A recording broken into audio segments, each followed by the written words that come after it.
안녕하세요. 2025년 12월 12일 미국 주식시장 시황 정리해 보겠습니다. 오늘 미국 증시는 매우 흥미로운 양면성을 보여주는 흐름을 보였습니다. S&P 500과 다우 지수는 사상 최고치를 경신하며 강한 상승세를 이어간 반면 기술주 중심의 나스닥은 오히려 하락하며 전혀 다른 방향성을 보였습니다. 금리 인하를 단행한 FOMC 이후 첫 번째 거래일로서 시장은 다시 한번 금리 인하가 모든 섹터에 골고루 호재가 되는가?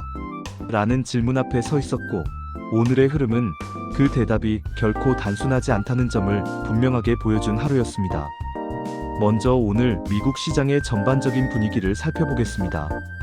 미국 연준은 전날 기준금리를 0.25%포인트 인하하면서 예상대로 올해 세 번째 금리 인하를 단행했습니다. 이 소식은 전일 시장에서 어느 정도 선반영되었지만 금리 인하가 확정되었다는 안도감은 여전히 투자 심리를 지지했습니다. 다만 문제는 금리 인하 기술주 급등이라는 단순 공식이 오늘 깨졌다는 점입니다.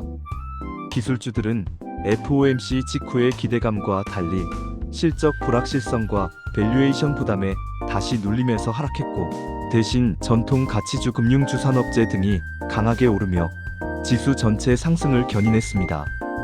지수별로 보면 다우 지수는 0.73% 상승하며 사상 최고치를 또다시 경신했습니다. 이는 대형 산업주와 금융주 중심의 견조한 흐름이 지수를 끌어올린 결과입니다. S&P 500 역시 0.18% 상승하며 사상 최고 종가를 기록했습니다.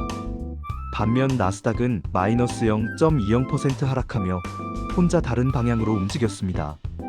이 흐름은 기술주 중심의 조정이 S&P 500의 전체 상승분을 일부 상쇄했음을 의미하며, 오늘 시장이 기술주만 오른 시장이 아니라 오히려 기술주가 빠지고 전통 섹터로 순환매가 이동하는 시장이었다는 것을 명확히 보여주는 대목이었습니다.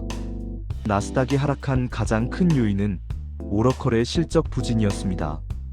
오라클은 시장 기대를 크게 밑도는 분기 실적을 발표했고, 특히 AI 인프라와 클라우드 분야에서 성장세가 예상보다 더디다는 점이 시장을 실망시켰습니다.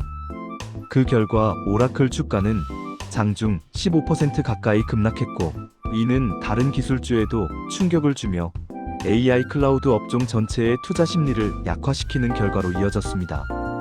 이 여파는 엔비디아, 마이크로소프트, 아마존과 같은 빅테크에도 반영되며 기술주 전반의 조정을 유발했습니다. 최근 미국 시장은 AI 기대감으로 과열되었다는 지적이 많았고, 오늘 흐름은 그러한 우려에 기름을 부은 셈입니다. 반면 금융주, 산업재, 소재 업종은 강한 상승세를 보이며 완전히 다른 표정을 지었습니다.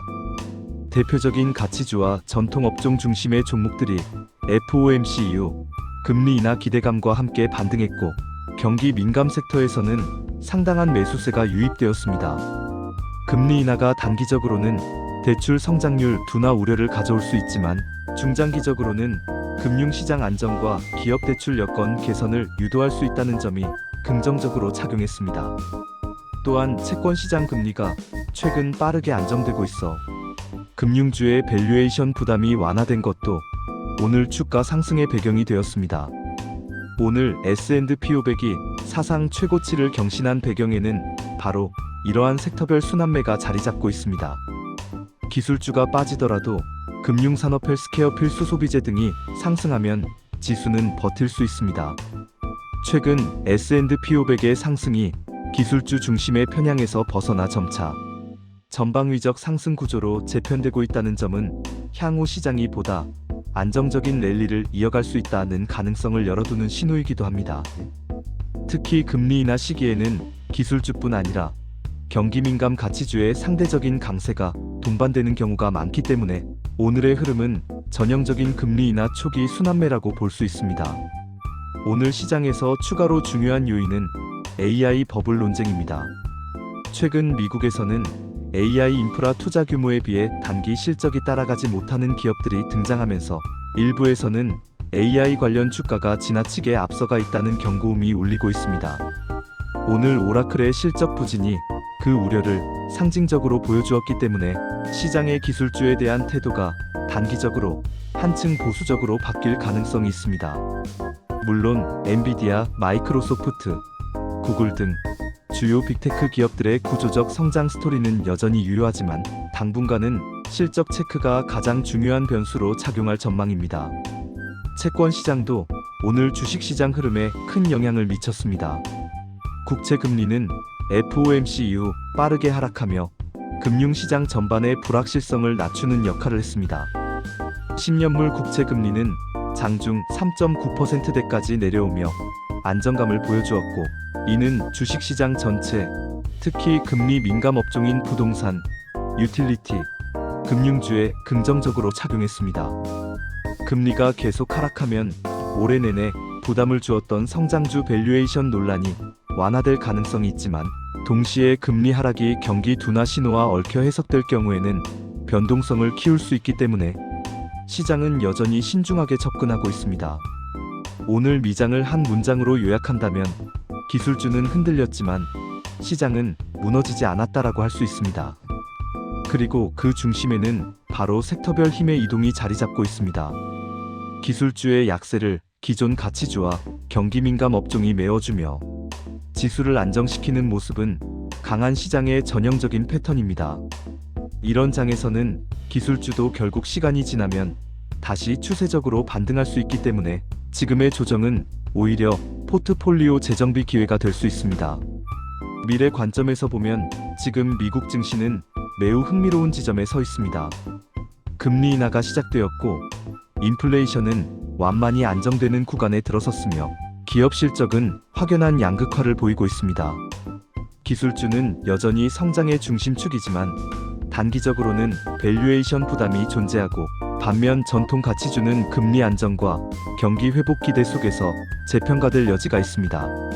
이런 환경에서는 섹터 간 순환매가 반복되며 시장의 강도와 방향성을 결정하게 됩니다. 투자자 입장에서는 어느 섹터가 주도주로 떠오를지를 주기적으로 점검하면서 유연하게 대응하는 것이 중요합니다.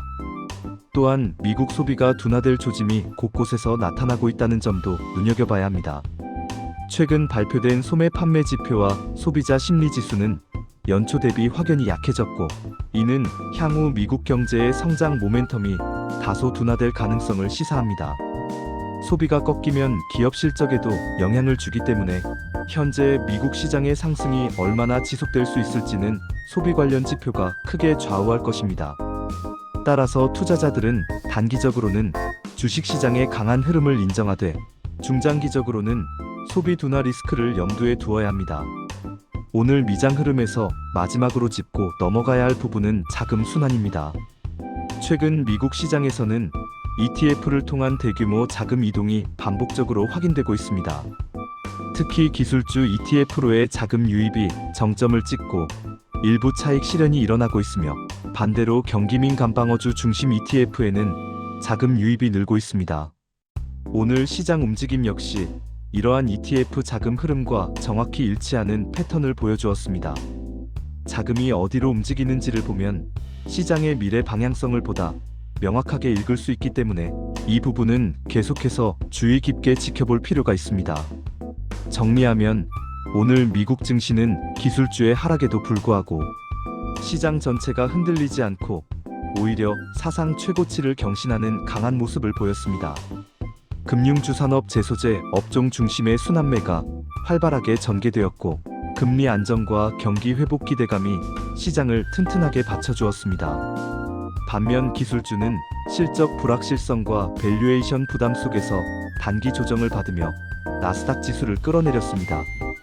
이러한 흐름은 앞으로도 지속될 가능성이 있으며, 특히 기술주 실적 시즌이 본격화되면 주가 변동성이 더 커질 수 있습니다. 투자자 입장에서는 시장이 새로운 균형점을 찾아가는 과정에서 생기는 변화를 민감하게 포착할 필요가 있습니다. 기술주 주도 장세가 잠시 쉬어가는 동안 가치주와 경기 민감 업종이 어떻게 움직이는지를 확인하고 이 흐름에서 기회를 찾는 것이 하나의 전략이 될 수 있습니다. 동시에 기술주가 다시 힘을 되찾는 시점이 오면 그때는 다시금 주도주의 자리를 차지할 가능성이 높기 때문에 균형 잡힌 포트폴리오 구성도 매우 중요합니다. 오늘 시황은 여기까지입니다.